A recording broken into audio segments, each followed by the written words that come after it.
und Servus bei einem neuen Video von mir. Ich bin heute am Grinzinger Friedhof in Wien unterwegs und möchte dir zuerst einmal die Geschichte von diesem Friedhof erzählen und dir ein paar Gräber von verstorbenen Berühmtheiten zeigen. Wenn dich das interessiert, dann bleib einfach dran. Also, los geht's.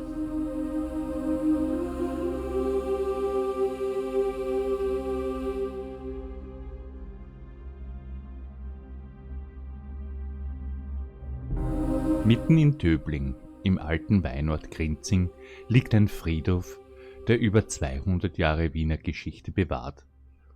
Der Grinzinger Friedhof.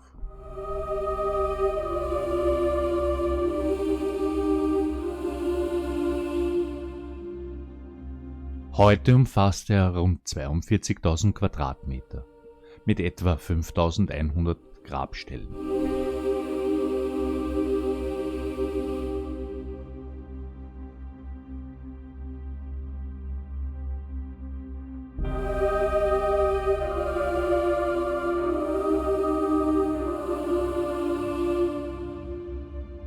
Bis ins späte 18. Jahrhundert wurden die Toten Grinzings bei der Pfarrkirche St. Michael in Heiligenstadt bestattet.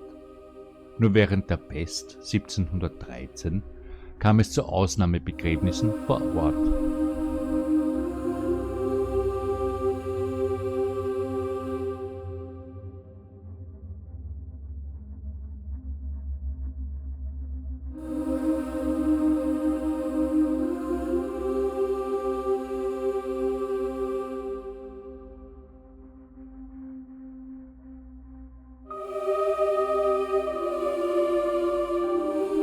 (1783) erhielt Grinzing eine eigene Pfarre und einen ersten Friedhof, doch dieser war bald zu klein.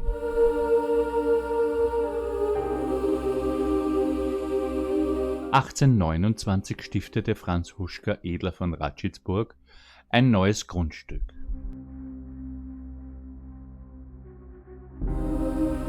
(1830) wurde der heutige Grinzinger Friedhof eröffnet.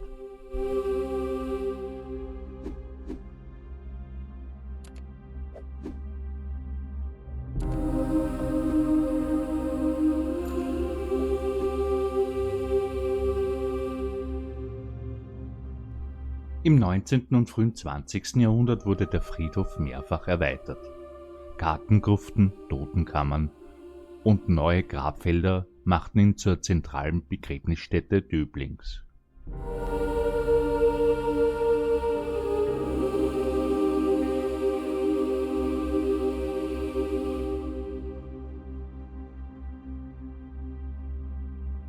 Der Zweite Weltkrieg hinterließ Schäden. Doch in den 1950er Jahren wurde der Friedhof umfassend renoviert und erweitert. Seine heutige Form erhielt er zwischen 1957 und 1959.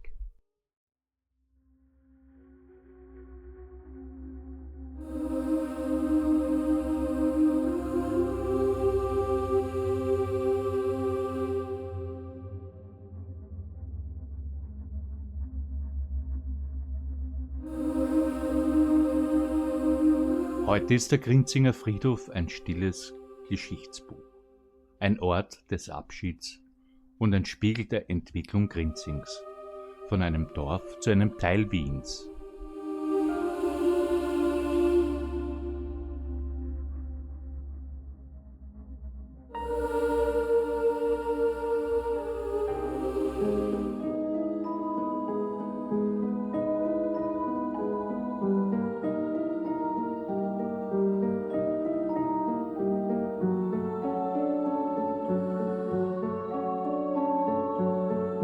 Heinrich von Ferstel war ein bedeutender österreichischer Architekt und Hochschullehrer, der als herausragender Vertreter des Historismus gilt. Er entwarf viele prägende Bauwerke in Wien, darunter die Votivkirche, das Palais Ferstel und das Hauptgebäude der Universität Wien.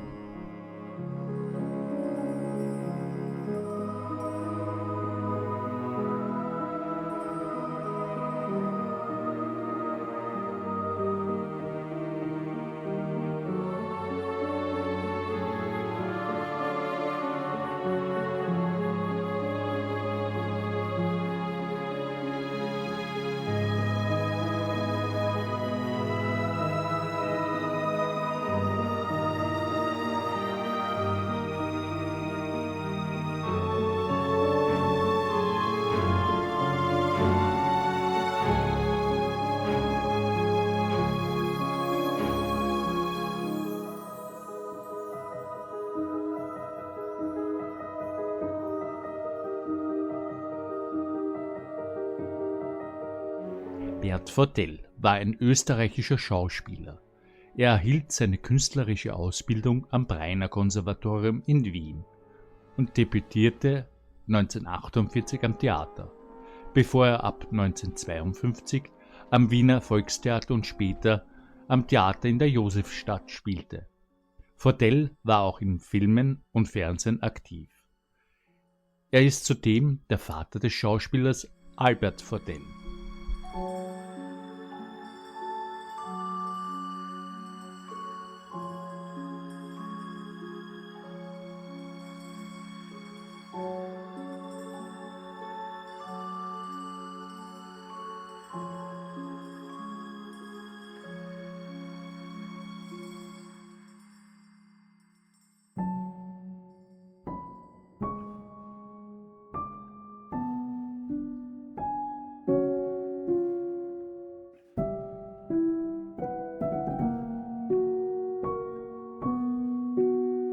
Fritz Glanz war ein österreichischer Automobilrennfahrer aus Wien. In den 70er und 1980er Jahren startete er in verschiedenen Formelserien, darunter Formel 2 und Formel 3000, oft unter Pseudonymen. Auch im historischen Motorsport blieb er aktiv. 2002 verunglückte er bei einem Rennen in Most tödlich.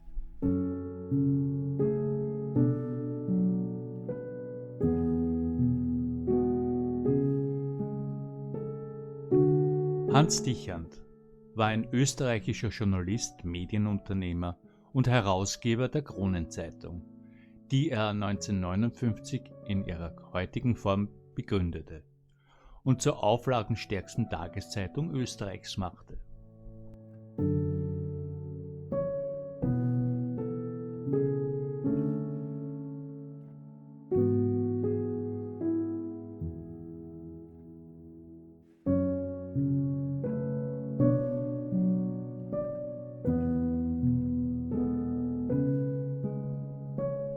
Gustav Mahler war ein bedeutender österreichischer Komponist und Dirigent der Spätromantik.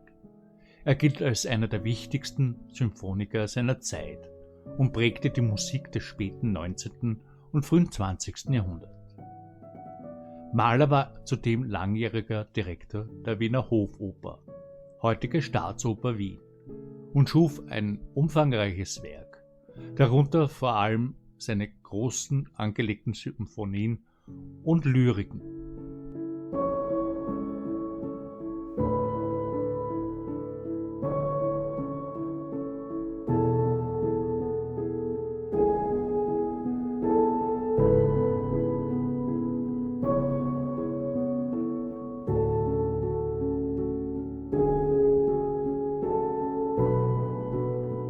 Martin Flossmann war ein österreichischer Schauspieler, Theaterautor und Kabarettist. Er leitete ab den 1970er Jahren das berühmte Wiener Kabarett Simpel, prägte musikalische Revue-Programme und war als Regisseur im deutschsprachigen Kabarett bekannt. Später inszenierte er Theaterstücke und blieb bis zu seinem Tod eine bedeutende Persönlichkeit der österreichischen Kleinkunstszene.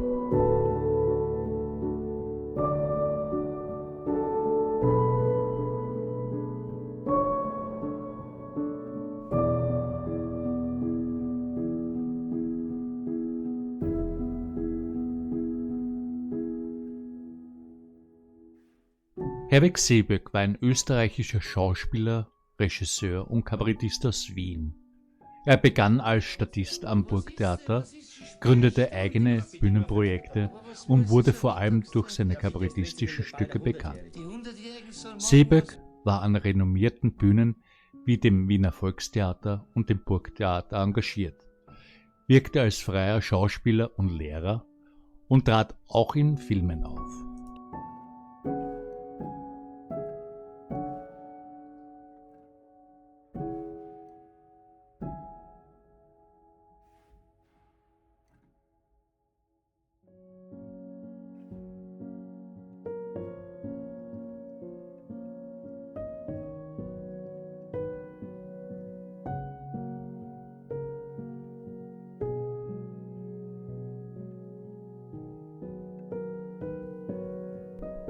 Raoul Aslan war ein bedeutender osmanisch-österreichischer Schauspieler und Theaterintendant. Er galt als einer der führenden Darsteller am Wiener Burgtheater, wo er vor allem klassische Rollen spielte und von 1945 bis 1948 auch als Direktor wirkte. Filme interessierten ihn weniger, weshalb er nur in wenigen Produktionen mitwirkte.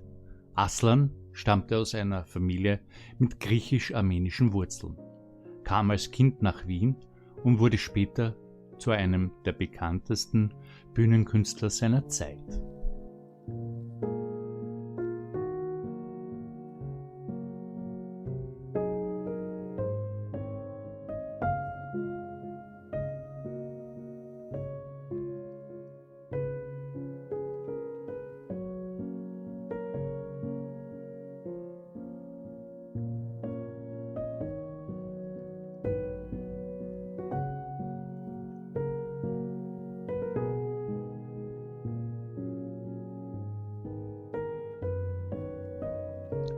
Helmut Lohner war ein österreichischer Schauspieler und Theaterregisseur, der zu den bedeutendsten Bühnendarstellern des deutschsprachigen Raumes gehörte.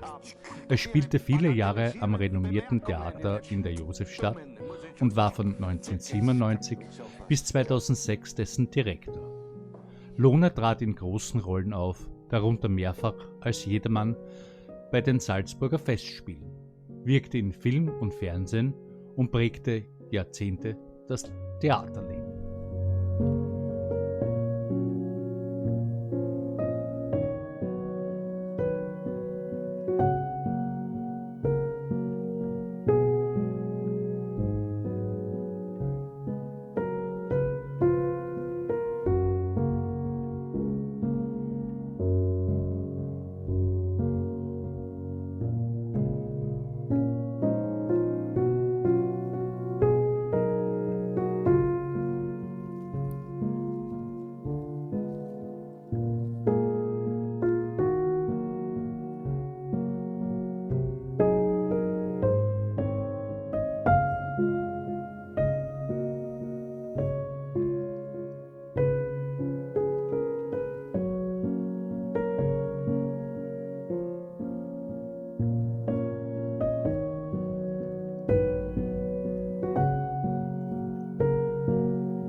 Ida Grottendorff war eine österreichische Schauspielerin, die vor allem durch ihre Rollen im Film und Fernsehen und Theater bekannt wurde.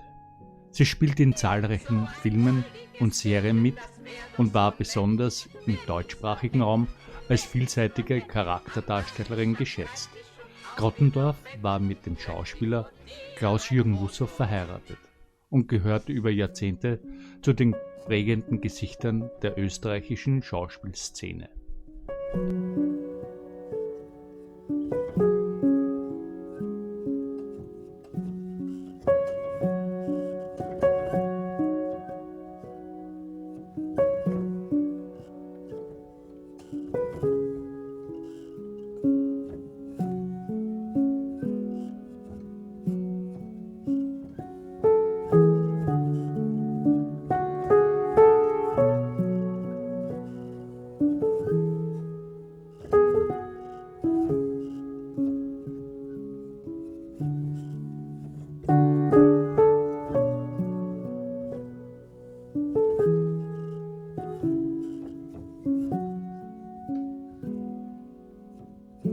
Lotte Tobisch war eine österreichische Managerin, Schauspielerin und Autorin, bekannt als elegante Grande Dame der Wiener Gesellschaft und Salondame.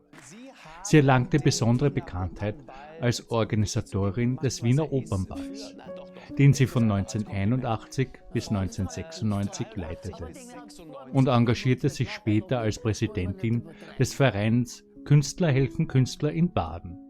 Zudem wirkte sie auf Bühne, Film und Fernsehen und war Zeit ihres Lebens im österreichischen Kulturleben aktiv.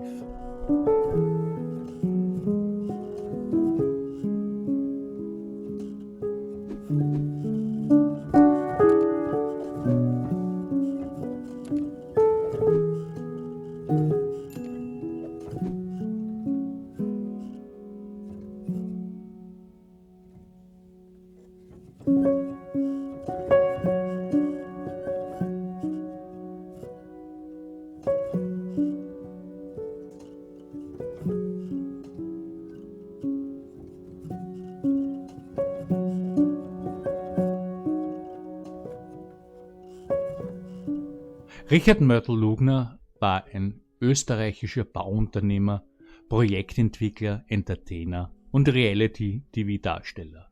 Er wurde vor allem durch sein Einkaufszentrum Lugner City in Wien und seine jährlichen Besuche beim Wiener Opernball mit prominenten Gästen bekannt. Lugner war ein prominentes Wiener Original und oft Thema der Boulevardpresse, unter anderem wegen seiner zahlreichen Liebesbeziehungen und Ehepartnerinnen. Zudem kandidierte er mehrfach bei österreichischen Wahlen.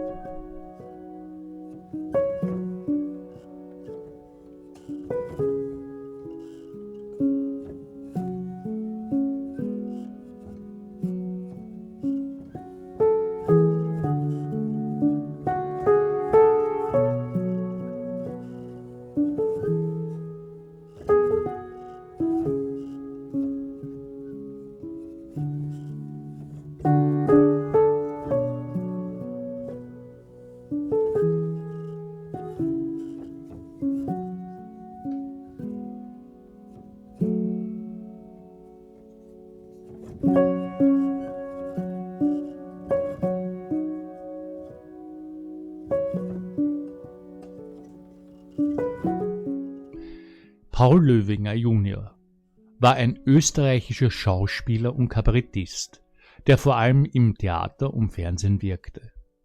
Er war Mitglied der bekannten Löwinger Bühne, einer traditionsreichen österreichischen Volks- und Unterhaltungstheaterfamilie, und trug durch zahlreiche Bühnen- und Fernsehauftritte zur Popularität der Familienbühne bei.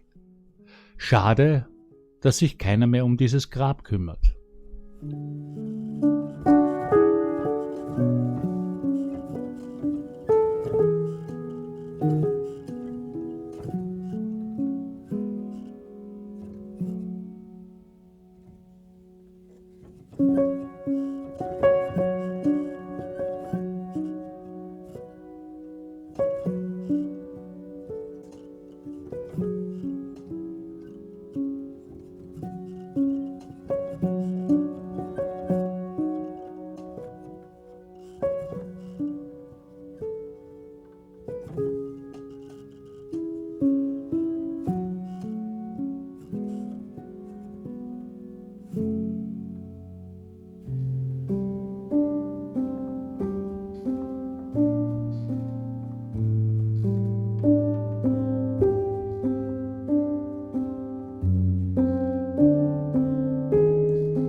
Erich Schleyer war ein deutscher Schauspieler, Moderator, Drehbuchautor und Kinderbuchautor.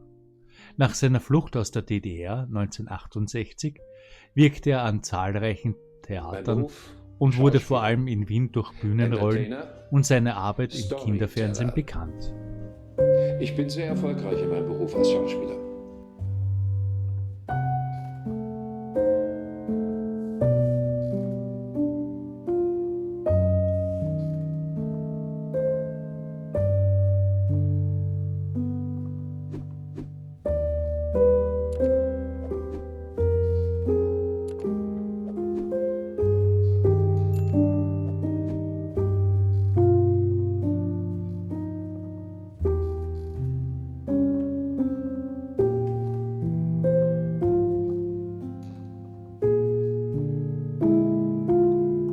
Bernhard Getter war ein österreichischer Meteorologe und Fernsehmoderator. Er studierte Meteorologie und Astronomie und arbeitete ab 1984 beim ORF, wo er von 1995 bis 2007 die Wetterredaktion leitete und als Moderator der ZIP Wetterberichte bekannt wurde. Getter war eine prägende Figur der Wetterberichterstattung im österreichischen Fernsehen und ging 2014 in den Ruhestand. Er starb 2021 im Alter von 64 Jahren.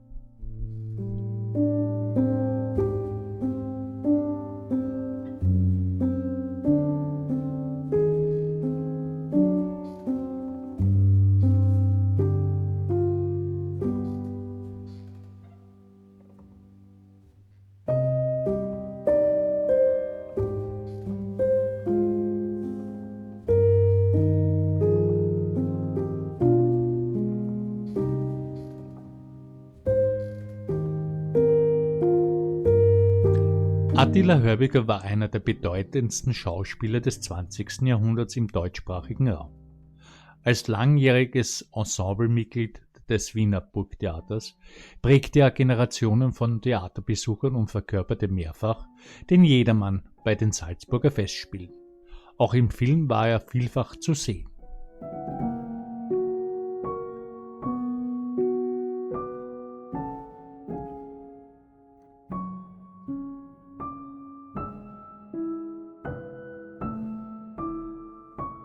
Seine Ehefrau Paula Wessely zählte ebenfalls zu den großen Persönlichkeiten des österreichischen Theaters und Films.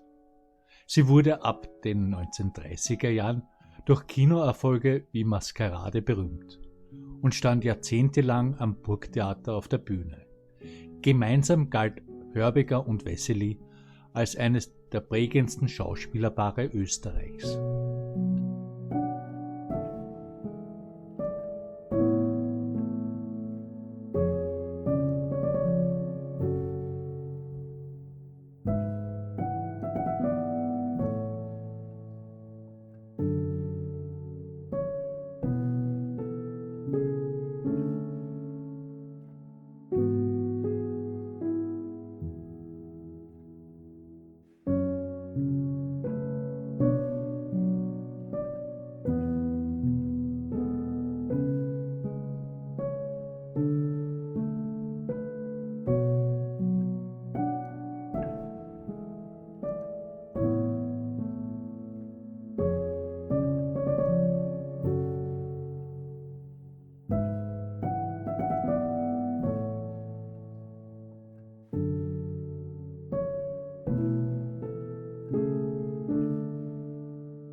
Peter Alexander war einer der größten Entertainer im deutschsprachigen Raum. Als Sänger, Schauspieler und Showmaster begeisterte er über Jahrzehnte Millionen von Menschen. Salzburger Nockerl, süß wie die Liebe und zart wie ein Kuss. Schwarzes Gold ist das Herz der Nacht und so lange Nacht bei Österreich war noch immer schön vor 50 Jahren, vor 50. Er wirkte in rund 50 Filmkomödien mit, veröffentlichte über 100 Schallplatten und feierte mit der Peter Alexander Show große Erfolge im Fernsehen. Von den 1950er bis in die 1990er Jahre prägte er die Unterhaltung maßgeblich. Peter Alexander starb 2011 im Alter von 84 Jahren in Wien.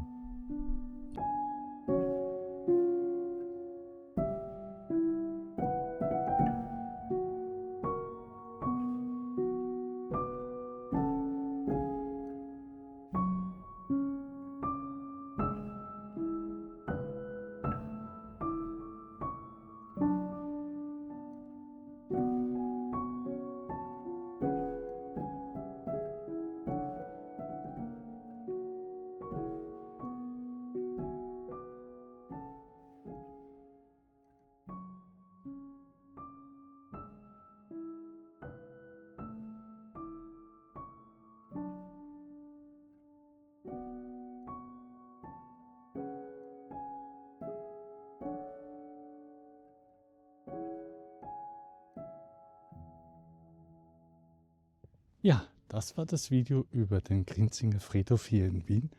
Ich hoffe, das Video hat dir gefallen und du lässt mir einen Daumen hoch da, abonnierst meinen Kanal, hypst mein Video vielleicht und wir sehen uns im nächsten Video wieder. Freue mich. Ciao, ciao.